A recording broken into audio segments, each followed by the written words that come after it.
What's up, everybody? You're listening to the Hustle and Flow Chart podcast with your boys, Matt Wolf and Joe Fear. Check it. Hey, welcome back to another great episode of the Hustle and Flow Chart podcast. Yes. Today we have two gals from, well, they're not from, but they are down in Australia, down under. And Matt, you're going to see how he has embarrassed himself a little bit. You were so embarrassed, weren't you? I was a little embarrassed. I got like red in the face, and nobody saw it except for Joe. That I accidentally tried to guess the accents, and I guessed wrong. Don't give it away. Well, shit, it's giving away. Gotta open a loop, Matt. Come on, you're a marketer. Yeah, that's true. There's better loops to open. I know. It was fun to make fun of Matt. Usually, I'm the one that says stupid stuff. Yeah. I usually get to make fun of Joe. That's true. So tables turn, but we're back with them, and they are just amazing. And actually, it's funny because they're like similar to Matt and I. They are a duo. They have kind of different personalities. They have different strengths. So we chat about what makes a great partner, how to find a partner, how to work together, how to actually work just 3 days a week, because they have kids. They have kids under 5. Each of them have 3 of them. So you can only imagine what's happening. And they work from home. So just imagine that too. Yeah. So, I mean, in this episode, we really dive in on a couple things. We really wanted to dive in on how they work 3 days a week while also juggling kids, figuratively, not literally. And why not, and how not killing their partner. Yeah, well. and how to not kill your business partner, which resonated with us. Joe and I have been business partners for a long time. We have knife fights often. We've been business partners for a while, so it's always interesting to hear other partnerships, especially ones that are so similar to ours, and how that dynamic works. So we really kind of honed in on that partnership relationship and how partners could divide and conquer and really blow up businesses if you've got that right partner. So pretty sweet. Yeah, no, it's just like we just go down that rabbit hole for a while. We talk about some other stuff too, but marketing and traffic and some fun stuff. There's good times to be had by all. But hint, a lot of it's a mental barrier to actually work a lot less but still make more money. So for sure, that's what we're going to dig into. And also, and part of that parlays into what we got for you too. Yes, our sponsor. Bam. Well, Gen M, evergreenprofits.com/Gen M. You have to check out this tool. This is like stupid if you don't. I'm serious, man. Like, this is the hidden gem. I feel like for every business owner, it doesn't matter how much money you have sitting in your bank account right now. Matt, why would you say that? Okay, so Gen M is essentially a site where you can go and hire somebody to work for you for 40 hours a month for $50 a month. Right? Correct. So basically what they're doing is they're finding interns for you. So these are free, unpaid interns who are earning college credits to help you.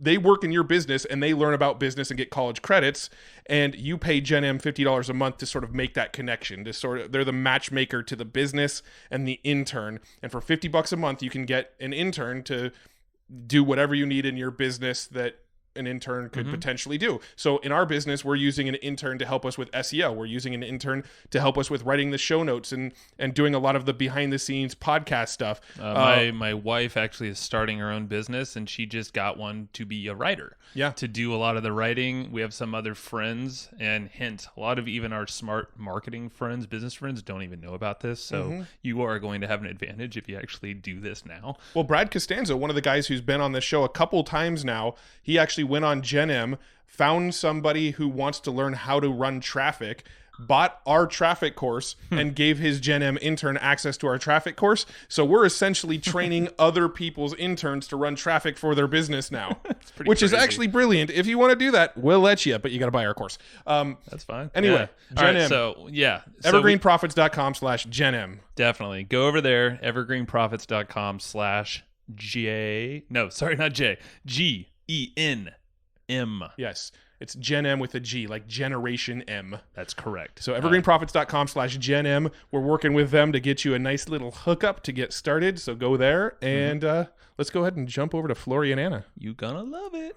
Hey, Anna and Flori, how are you guys doing today? Thanks for joining us.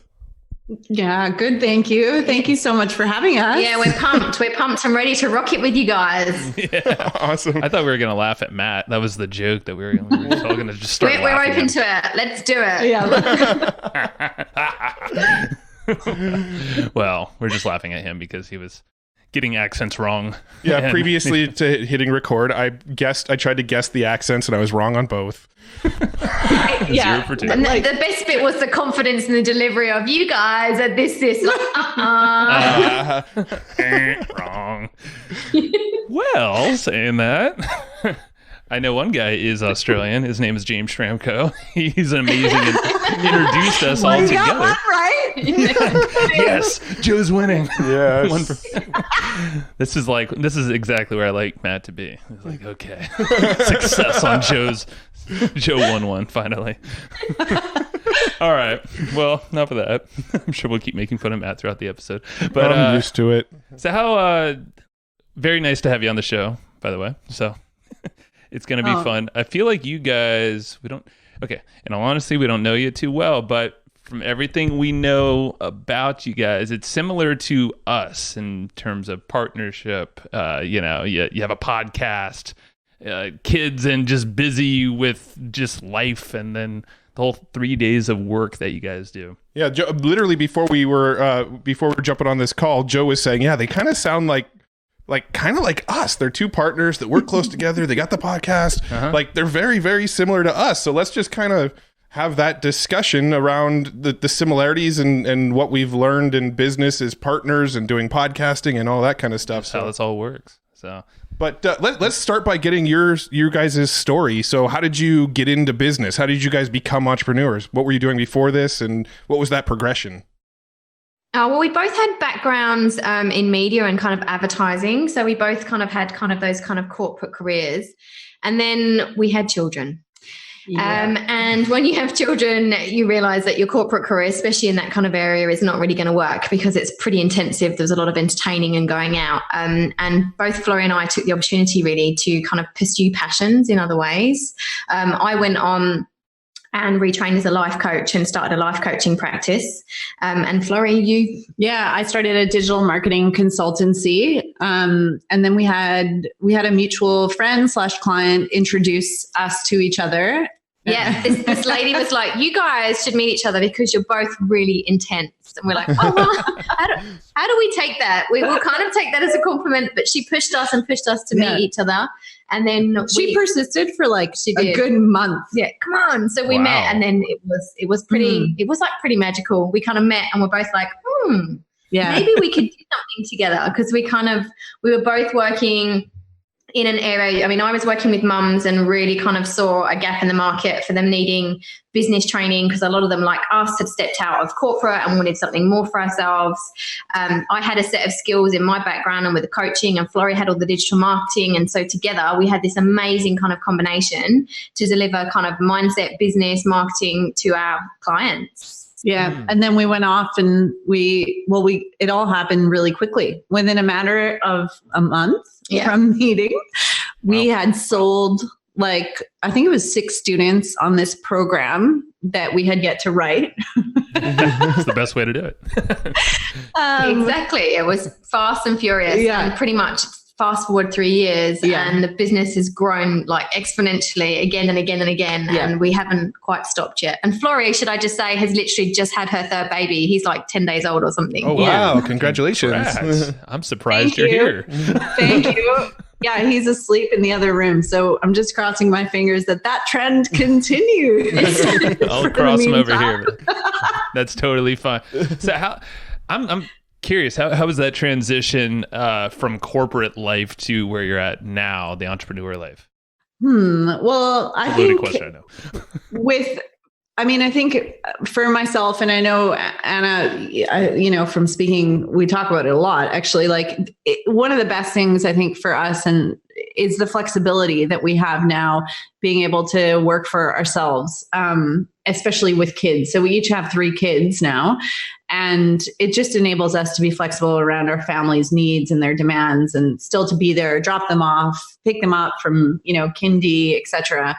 Whereas with corporate, it's forget it, right? Mm-hmm. So that's been a wonderful thing from my standpoint. I know you share something similar to that. Definitely the flexibility, but also I guess we're doing something we're really kind of inspired about. Like, we love what we do. We love the women we get to connect with. We're helping them create, like, you know, big changes in their life to enable them to do exactly the same thing, to be able to have a different kind of life with their kids and have that outlet and financial income coming in aside from being in corporate. So, I mean, it's totally different, you know, when you're hustling in a job for someone else, when you get stressed and over it. Whereas when you're doing it for yourself, you know that you've got this much bigger picture vision in view, which just keeps you going. When you see it growing and you see the people that you get to touch, is just like another level. Yeah. Now, so I know your primary market is like stay-at-home moms, right? You're trying to help them get into business. You guys say mums, we say moms. Thank you for clarifying. That's right. Yes, just for anybody who doesn't know the language barrier here. The barrier. He's digging himself a hole in this one. I tend to do that, don't I?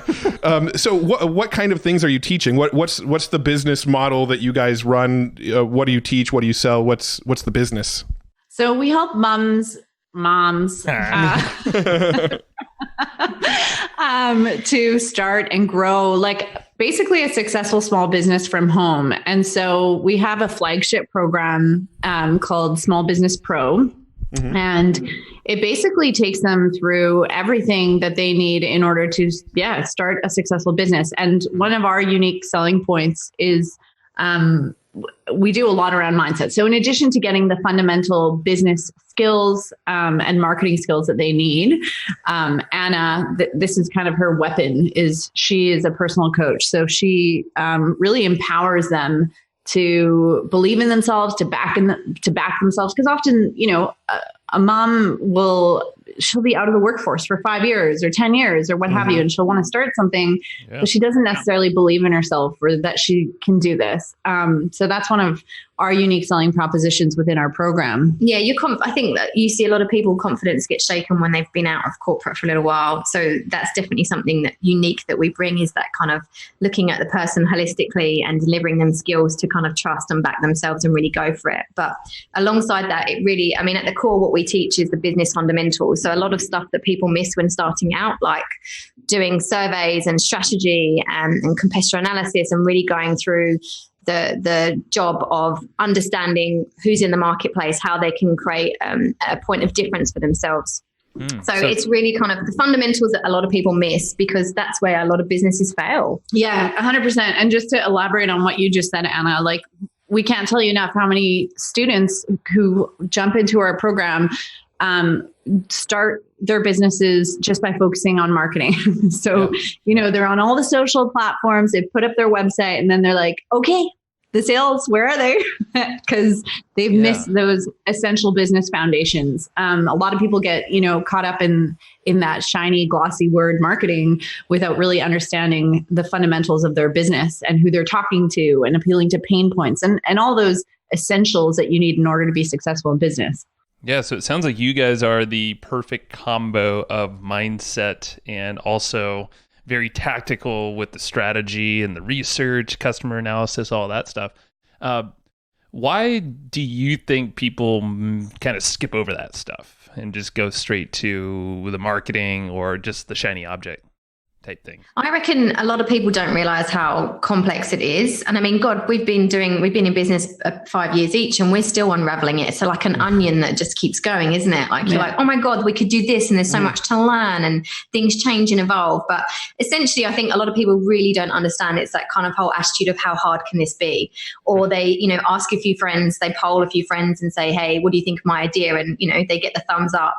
So that's it. That's all they need to start their business. And when they get into it is the realization that, sales aren't suddenly going to come because you put up a website page or you've got a Facebook page. Like, there's so much more to it. Yeah. So what are some of, like, if you were to give us maybe one or two important things that they should be planning for when someone's just starting out? And this is anyone. I mean, guys, I'm sure can swipe a lot of this as well. So if you're not a woman listening, definitely. I'm assuming at least. But what are some things you would suggest in that planning phase? Maybe it is someone in business, but they're going into a new niche or a new space. What would you recommend there? Surveying. We always start with surveys. So really understanding what, you know, whether there's a demand. So ascertaining demand for what you're offering to start with, and getting really decent feedback and enough volume of responses to see this trend and from keyword researching to Googling to actually physically sending out surveys and focus groups.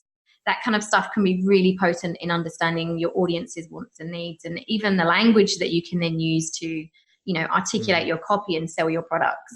So that's one of the first places we start, and then you take them into competitor analysis and competitor analysis and figuring out their point of difference. And you said it, the niche word as well. Yeah, so another language. I knew I was going to get called out. But enabling them to exactly discover a niche for themselves, because no matter what they're doing, every marketplace is getting more and more crowded. So it's so important to be able to have something that enables you to stand out and that makes you different from all your other competitors in the same space.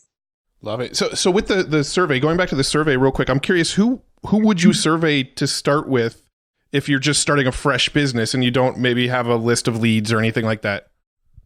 Well, I mean, it's amazing what you can do using Facebook in terms of getting into communities of interest. Mm-hmm. So I guess you have to think about the product that you have initially and who you're looking at targeting.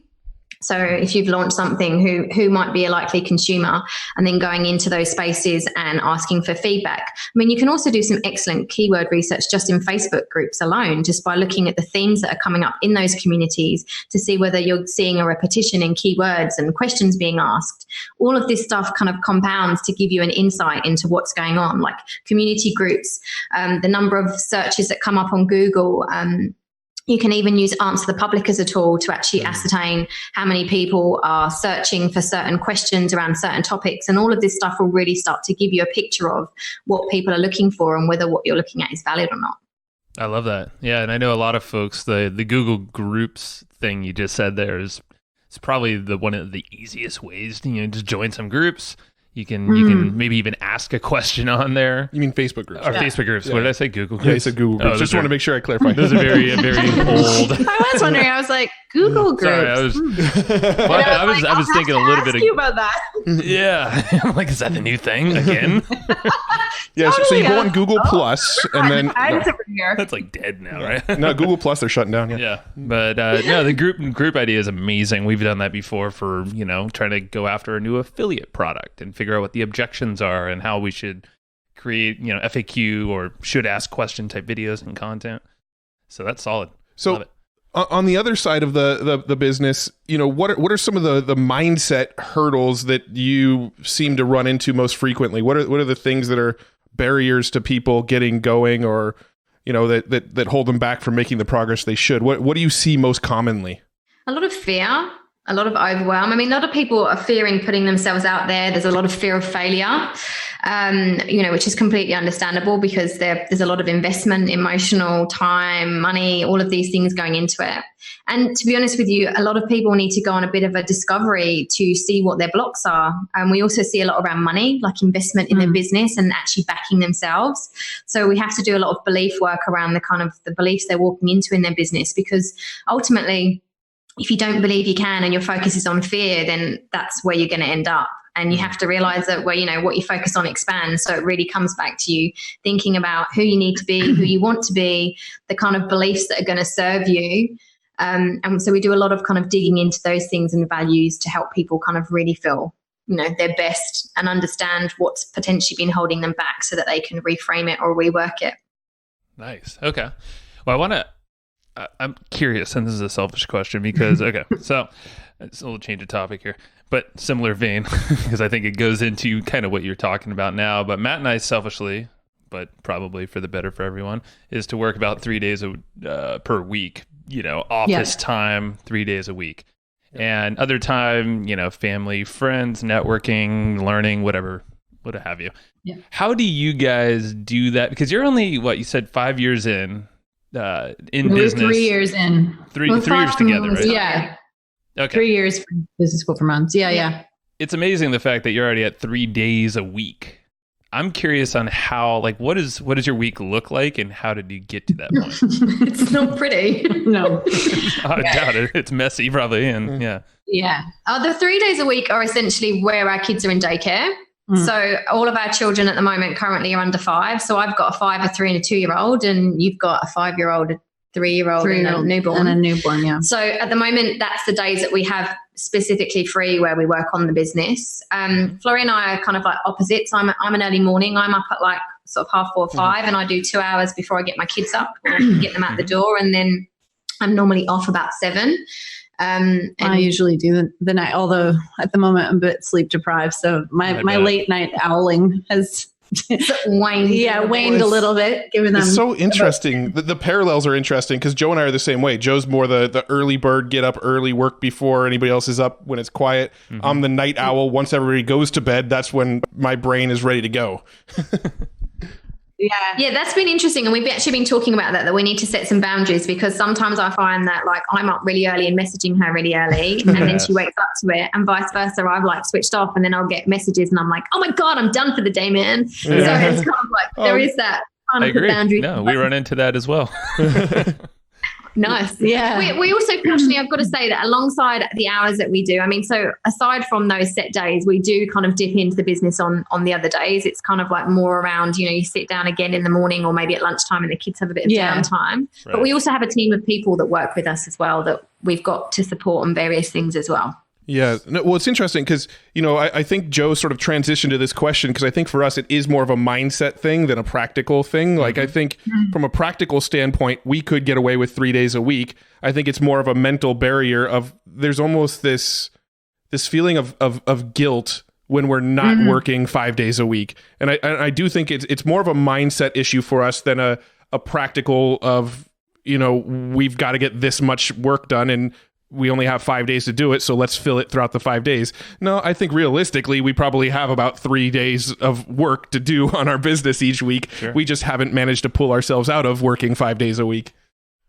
I think there's a mixture of habits that we kind of get used to doing things and expectations, and also maybe a bit of guilt that how is it that we can just do 3 days and we really should be doing 5 because everyone else is. And if we're not doing 5, then maybe we're not doing as much as we should on our business. It kind of like your mindset can take you in twists and turns all over. Yeah, and that's it. I think you nailed it on the head right there. Yeah. Is because I know Matt and I were just a million ideas, and we're guilty because we're talking to great people like you on the podcast, so we're just flooding more ideas to us. But so we have to kind of filter that and just hold ourselves back. But it is this thing of like, oh my God, there's so many things that we want to do, or I know I could do this. It's only going to take a couple hours, if we just, but then you go down this rabbit hole and it's, a day or two. Yeah. Oh my God. We were just, we were just talking about that, rabbit holes. And I was saying to Anna, I feel like right now, because I have a newborn and I have 2 other kids, I've had to really kind of reassess where and how I allocate my time. Because obviously at the moment I'm spending half my day with, a baby on me at feeding basically. And it's really interesting. Like I was saying to Anna, it really made me reassess value add activities in the business. Like, am I adding value? Is this going to make profit for the business? And taking a step back, and as opposed to being like, oh, it might just be an hour here, an hour there. Like I don't have that luxury at the moment. Right. And so it's really interesting. Like, I feel like it's made me objectively really take a step back and ensure that I'm spending my time really wisely on value adding activities, and also directing the team to say, you know what, I'm empowering you now. Like I want you to take ownership and tell me when to step in, as opposed to the other way around right now. And me kind of controlling everything and telling you when to step in. Because again, it's just, having that time, and they're great. And they're in a point now where they do have ownership of their roles and they're very capable of doing that. So that's been really great. But I totally appreciate what you're saying. And we've been off on tangents a few times. We've wasted time done and money. Yeah. Well, what would you say a value add or a handful of value add activities are for you guys? Well, I think personally, when we started recording with you guys just now, we talked about our skill sets and stuff. And for myself personally, because I'm a digital marketer, the value adding activities that are of most importance that I provide for the business is the marketing. So running the Facebook ad campaigns and ensuring that our landers are optimized, and running email marketing campaigns, things that generate revenue for the business basically, and leads essentially. Yeah. And at the moment I'm like running the numbers and the forecasts and going, right, this is where we need to like pull up our socks. So what are we going to do on this front? Let's strategize and let's turn that into the marketing side of things. Got it. No, it's a perfect combo. And I think that's the key distinction is, okay, not try to do everything, but the value add. That's right. In the team, you mentioned a team. So what does your team look like? Like how many people and kind of what are the roles of the team? So we've got 6 people that work. They kind of contract in. They're not. Some of them are full time. Others kind of like part time. So we've got a graphic designer who comes in and really helps. We're really keen on branding. Like if you've checked out our site, you'll see that we're pretty schmick with how things look. I told Matt that actually. I was like, their branding's on point. I love it. I literally said that. So. Good. There you go. High five to India designer. She's a legend. She basically helps us really bring to life what it is that we want people to see and the vision that we have. Is just like huge for our business. We've got a student liaison, Jo. She basically, we've got about 500 students behind the doors to our program, and it's fast and it's furious. There's lots of questions, and she makes sure that they kind of get looked after. We've got tech support. You've got to make sure that all your systems are working and that the program access and everything is as schmick as it should be, and when all the marketing systems should be talking and your email marketing and things. And who else am I forgetting? Well, then we have Rose. So she helps us with our podcasts and editing the podcast. And then she drives, for instance, I was saying like getting the team to drive things. So she's now driving our content plan for socials and I just write the copy for it. So, I'm getting her to direct me. So, go analyze the analytics, have a look at what's working best, go brief, India, our graphic designer, on posts that are similar to what's been performing, and then tell me, what kind of content you want me to write, as opposed to me doing all that back end work. And we've got support coaches to help us because we have a forum where we kind of personally coach our students and give them feedback on what they're doing. And so she's kind of like an absolute legend. She does. She's a superstar. So there's lots of different roles that people are stepping into. Oh, and accounts, obviously, you need accounts. Don't want to be doing all the numbers. It's one thing to forecast, but another thing to actually be driving off the P&L and kind of reconciling everything every month. That is true. Yeah. No, that's, I just love to see the landscape of what you have. It's very similar to who we have as well. And I like how you have folks taking control. Like you said, they're kind of giving you orders. And that's kind of like what we're starting to do as well. We have an ops manager who kind of steers us in the directions and also slaps our hands if we're doing things that aren't value add activities to our business.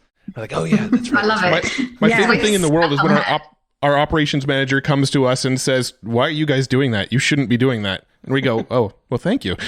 That's like the best thing in the world is to have somebody tell us to stop working so much. Right. I know, right? Yeah. So Jo does that to me all the time. She's like, stop being a hashtag control freak. Like, this is my... That's funny. And I'm like, ouch, man. Okay, fine, whatever. Well, Shannon, our ops manager, is probably listening to this, so she'll start using that hashtag definitely with us. When it happens, I'll know where it came from. Yeah. That's awesome. Well, so I know the three... So, you have a plan, strategize, and execute. That's kind of like a 3-parter that you told us that you kind of work through. Like how do you plan your week? Because, you're doing a lot, I'm sure, every week. Do you guys have meetings in the beginning, and set out maybe the framework of what you're going to accomplish that week, or set some milestones that way? How do you kind of structure things for each of your weeks? I think probably to begin with, we have a content plan for the year. So about once every quarter, Anna and I sit down and we figure out what different activations are going to take place over the quarter. And then we figure out when the ads will commence from and the emails and whatnot. And that's very high level. And then from there on a week to week, you might want to talk about I think Brave, and we have a mastermind. So with a certain number of calls that we're doing each week, coaching calls so we've got a mastermind that we do calls with. There's certain responsibilities that we know we have, but ultimately each week there's definitely a plan of what needs to happen, and there's a real sense of one thing we do well is execute, is that we make things happen and we kind of impose deadlines for ourselves.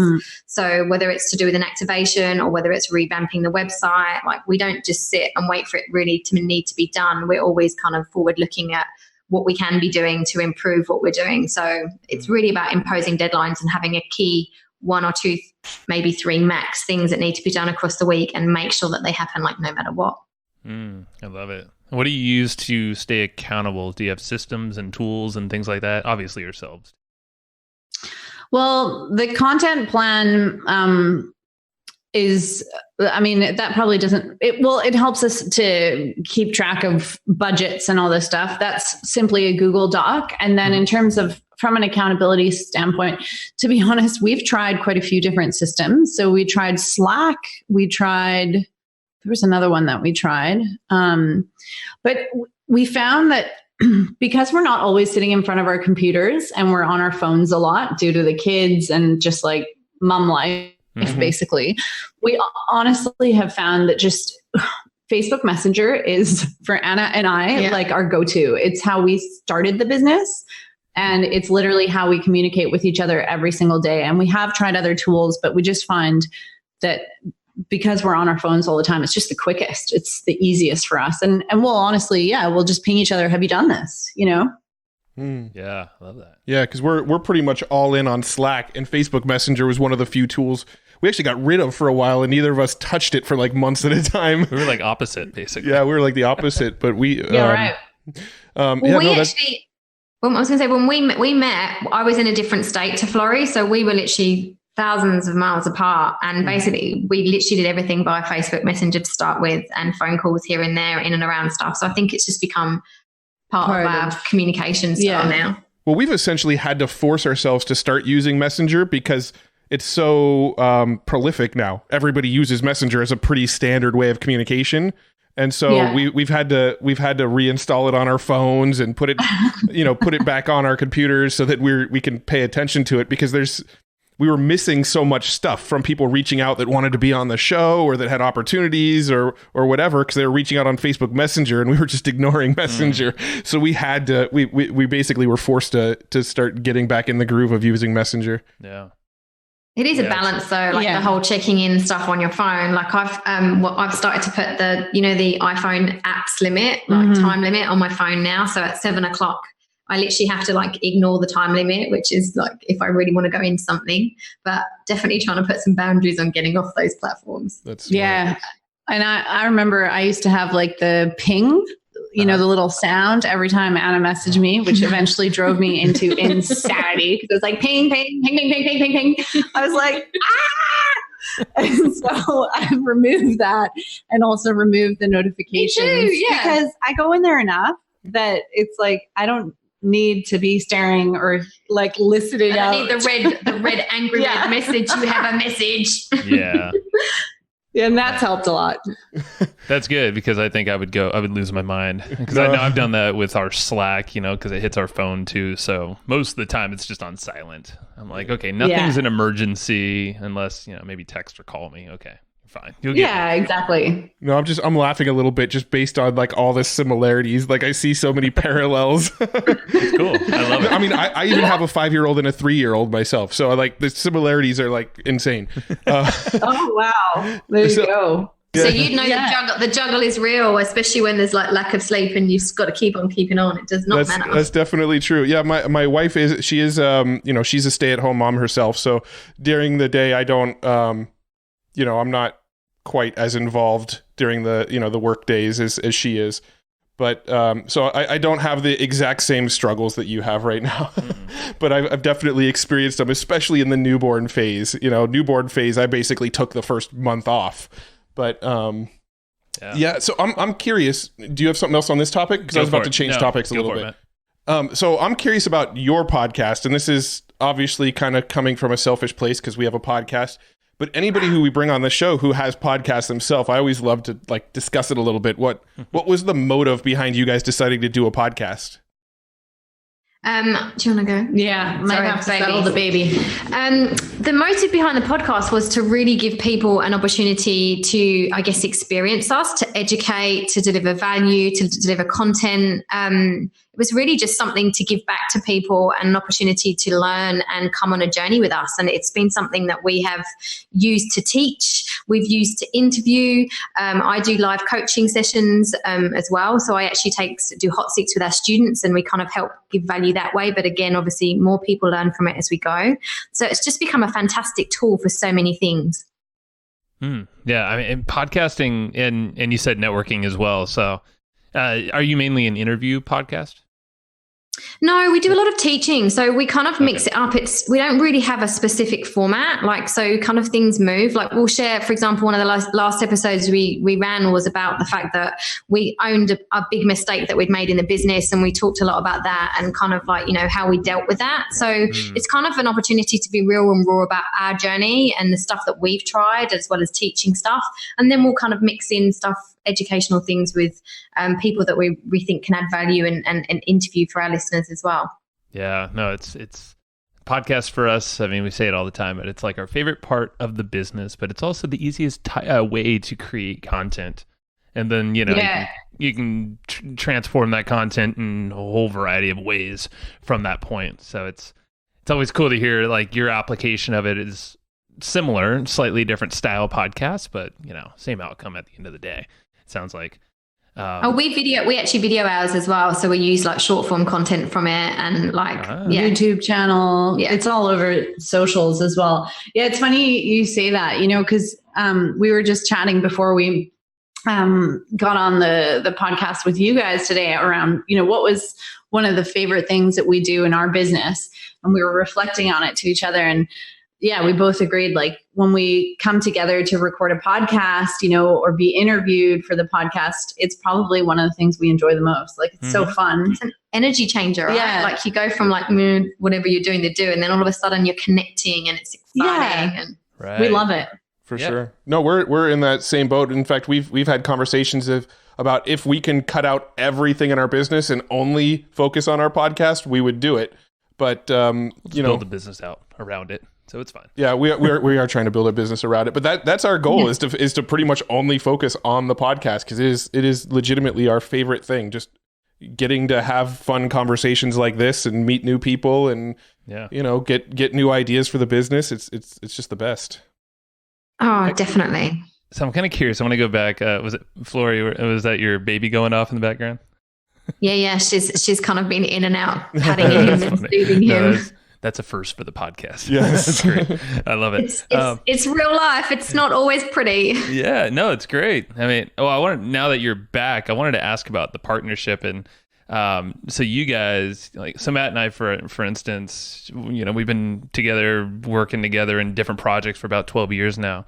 And it was just recently, this year, actually, we had a guy, Tim Francis, on the show a while back. We did our Colby score and all these different personality tests. And we never really did that prior to. We just kind of hacked it up, and, we would have our, we kind of just found our natural tendencies, but we ended up overlapping a lot on different things, just trying to grow the business together. But we were sometimes, button heads because it wasn't quite made for me, the task, or one was for Matt. Have you guys found anything, or have you used tools like that, like the Colby or the DISC? Or other things to figure out, okay, these are my lanes. I'm going to get out of her way. That's her ballpark. How do you kind of divide that? We do have a DISC. We have done DISC, and we're actually both quite similar. Like we're both high D and I energies. So we're both kind of like quite people, we like people, and we also both doers. But I think that we've naturally found our rhythm. I mean, to be honest, we're so lucky. I mean, in 3 years, we've literally never once had an argument. And, occasionally if we get slightly frustrated at things, it's just over in no time. Yeah. We just seem to have a really good, I think my side of things helps as well, because you kind of come in from an angle where we're always trying to find an answer.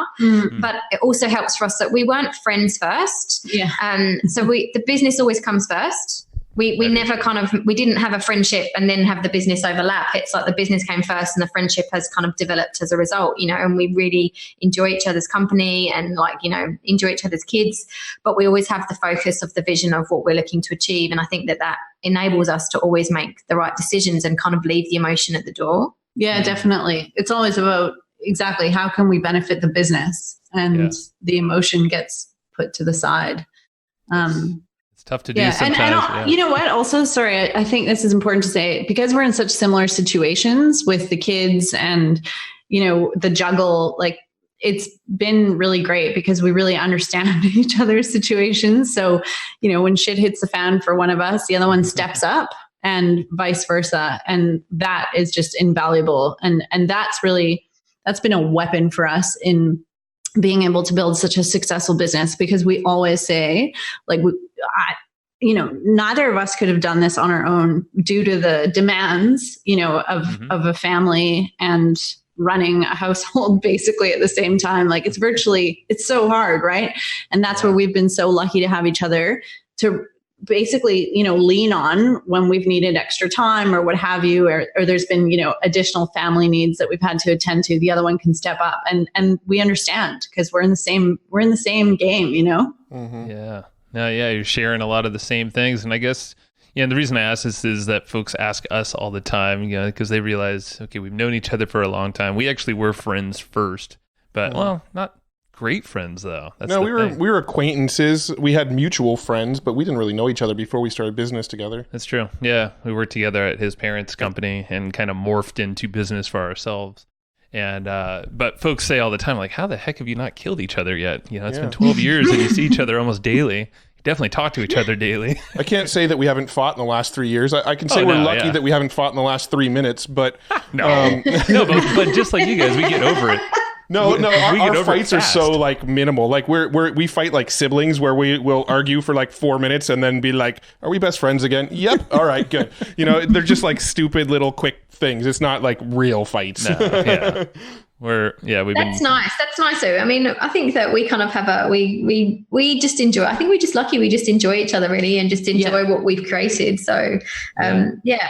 And it's nice to work with someone. It's freaking lonely. It is this job on your own. Like you're like can be at home a lot, and that's right. It's because we work from home, and it's eventually we'd love to get an office, but right now, just given the phase and stage that we're at in our lives with our kids, it's the best. It just basically buys us the most time because we're not commuting to an office and then doing pickups and drop offs. It's just the easiest.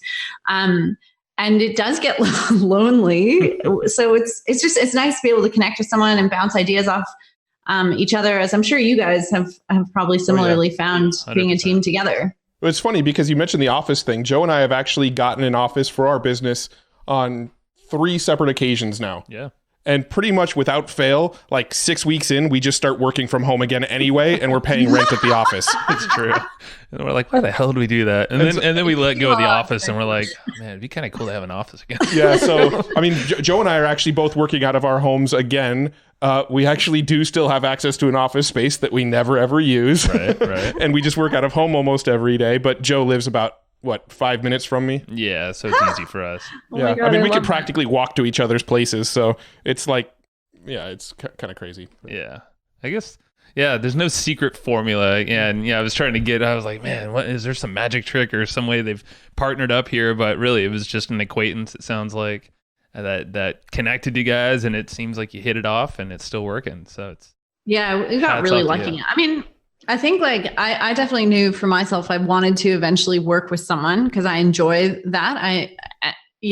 Two heads are better than one, but also like, it's nice to be able to, be in a team together and bounce ideas off each other. Like, and now even having a bigger team, there's more people that we can exactly to, and you're starting to create this community, and within that we have like I said, we've got tons of students. We've got a community there as well. When you see the connections both online and offline that happen as a result, because people naturally want to gravitate and create these communities and be together. Definitely. So there's one kind of last topic that I want to touch on. I know you guys have some time constraints, so I'm very conscious of that. But I want to talk about some of your marketing strategies a little bit. Can you give us some insights into how you actually sell people into your membership? Yeah. One of the big things that we've been doing kind of periodically between, 3 or 4 times a year, we've been running big challenges. Mm-hmm. So we've been kind of like tending to take an angle of like the mindset challenge. So because it's one of our points of difference, we see a lot of people, as we said, kind of coming in a bit lost in their sense of self. So we kind of get them to think about, big picture vision for their business, why they're doing this, and then get them to look at how they're behaving and the person they're being and the results that they want. And then ultimately we take them through the small business success checklist that we have to help them really start to look at where the gaps are and what they need to be considering. So for us, we find it's very much experience based. So if we give them a 3-day challenge like that, or we run a live class, or even through the podcast quite often brings us clients because they've obviously heard us teaching, and we have cheat sheets, and we also have a resource bank, which is full of content that people can come and check out. So it is very much content and experience driven. Got it. No, I love that. And I love the challenge aspect of it all too. Yeah, if doing those challenges, quarterly challenges, it sounds like. I know I've seen those do really well. Yeah. No, I know Flori mentioned earlier that you guys were running some Facebook ads. That was kind of her side of the role. Are you guys still doing advertising into it as well? Yes. So we're basically now constantly running ads. So, for instance, right now we're going to be running an online live class on the 1st of November, I believe it is. So we're running ads to that. And that is, that's it. It's not a challenge per se, but off the back of that, if someone's interested in learning more about the program, obviously we open the platform for that opportunity and start discussing the program and driving them down the funnel, basically. Got it. Cool. All right. Well, I'm going to probably transition, just wrap this thing up in a sec here, but wanted to wrap it up with what are some, and maybe there's one book each from each of you. Is there a book that you reference often, or one that's just very memorable that you kind of just go back to, or you recommend to folks pretty often? For me, from a life coaching perspective, is always Tony Robbins' Awaken the Giant Within. Mm-hmm. Classic. I think it was just hugely life-changing for me in my early journey, and I utilize a lot of the material and recommend it to students because, it's a big, hefty book, but it really helps you to kind of connect with your ability to create change, and realizing that it's all on you and you can leave the story at the door, and it's really about, the direction you want to take life in and making that your focus. Love it. And then for myself, you know what? I'll be honest. I'm not a huge reader. I do a lot of podcast listening. Hey, that works too. That works. What's your favorite podcasts? Well, Perpetual Traffic. Ooh, that's a good one. Yep. Yeah. We're about to have, this is the Molly thing, right? Because it's digital marketing. It's like, there's no book that covers it. It changes by the second. So, true. Oh, I'm with you. I used to read a ton, and nowadays I'm much more on the podcast train for the same reasons. I can get the most up to date, most current information on what's working now. And Perpetual Traffic's a great one. We actually have both Molly and Ralph coming on the show, so love them and love that show. Yeah, not together. I love Not technically back to back. I'm such a fangirl. Of Molly. Of Molly, yeah. We'll let her know. That's awesome. Yes, you can. I'm sure she's heard that now from a few sources. I feel like I've said that on every podcast. The more you say it, the more I don't know. It'll come back somehow. But, no, she's amazing. Maybe we'll tweak our question. Maybe it's a little podcast or books. Yeah, we actually don't know Molly very well. She was introduced to us through somebody else, but after we have her on, we'll see if she wants to get past your way. Maybe she'll be on your podcast next. There you go. Woo-woo. Yeah, that would be awesome. Well, gosh, yeah, for sure. Well, where should folks check you out and kind of dive into your ecosystem over there?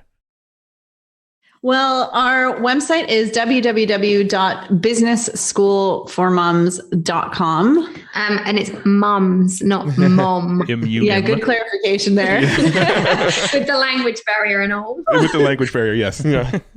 Did you buy the other domain and redirect or not? Actually, that's a good idea. I'm already on it. Sorry. I'm just kidding. Do you have an affiliate program? We just bought the domain. No, I'm just kidding. Yeah, geez.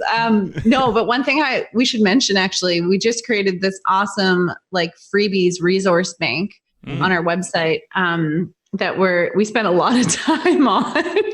Cool. Yeah. What is it? It's like a library. This library of goodies. Yeah. Cheat sheets, challenges. What's that called? It's what is so it? It's Just business. It's Business School for Moms /resources. Resources. Okay, we'll make sure we link it up in the show notes too. So businessschoolformoms.com/resources. Yes.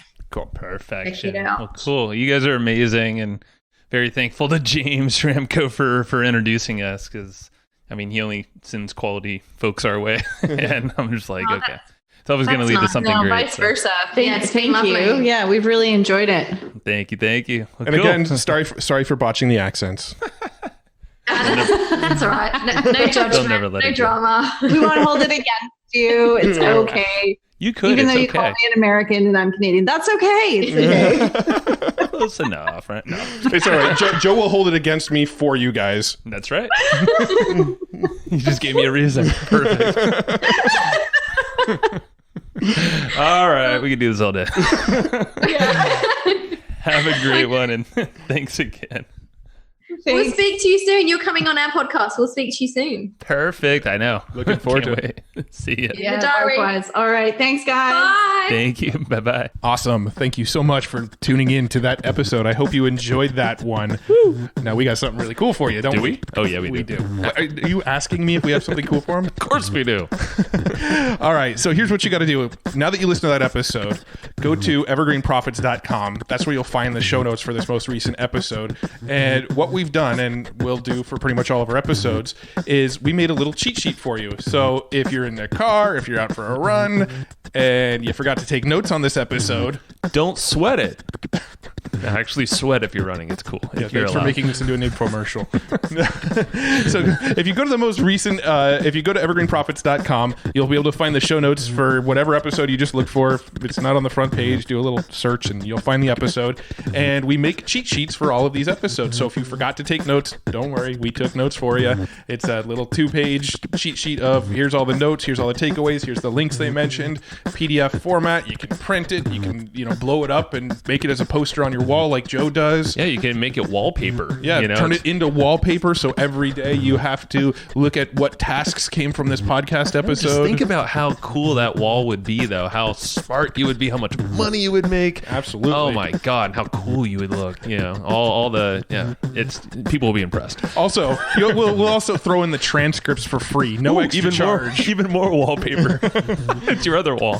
So yes, go to evergreenprofits.com. If this is a newer episode, the show notes should be towards the top of the page. If it's not, do a quick search, find this episode, and you should find a cheat sheet with all of the notes that we took on this episode and all of the resources and links mentioned, and get them, blow them up, put them on your wall, and turn them into wallpaper.